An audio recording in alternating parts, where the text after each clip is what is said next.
You talked about Prime Minister Modi's visit to Moscow last month, and a lot of people here were very upset to see that embrace between the two leaders. You know, in our part of the world, when people meet people, they are given to embracing each other. It may not be part of your culture, but I assure you it's part of ours.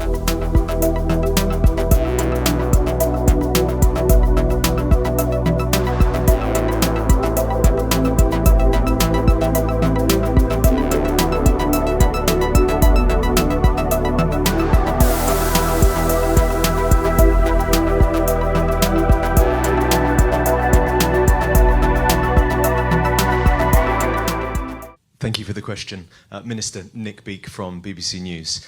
You talked about Prime Minister Modi's visit to Moscow last month, and a lot of people here were very upset to see that embrace between the two leaders.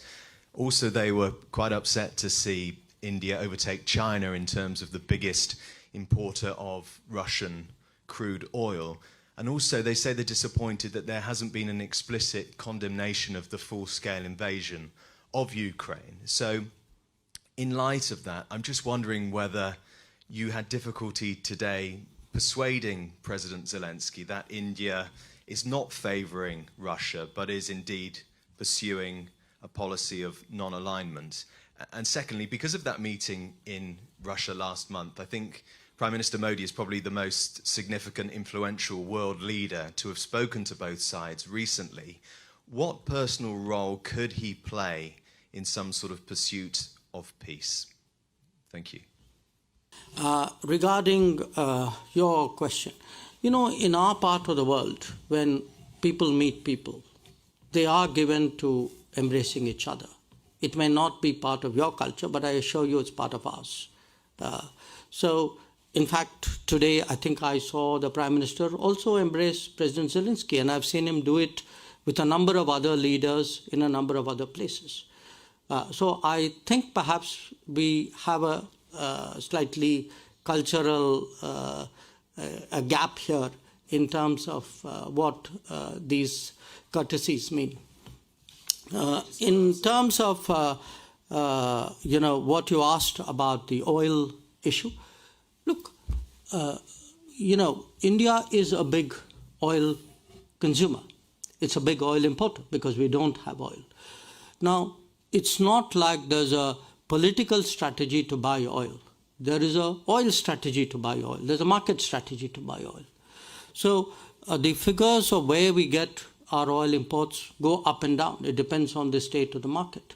But it would definitely, I think the fact that the market is tight, that today big suppliers like Iran and Venezuela, who used to supply India, are constrained from operating freely in the markets, I think is a factor which needs to be taken into account.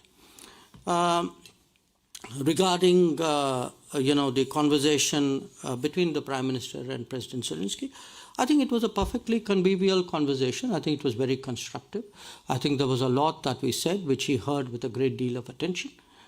He knows that we mean well by Ukraine. He knows that, you know, we are today, you know, very, very keen that this conflict should come to an end.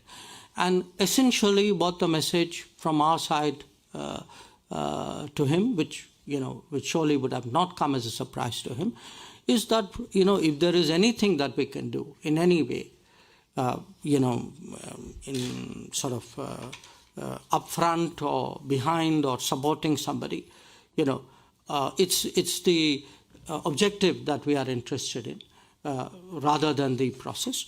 We are willing to do whatever we can because we do think that the continuation of this conflict is terrible for, obviously, for Ukraine itself and for the world as well.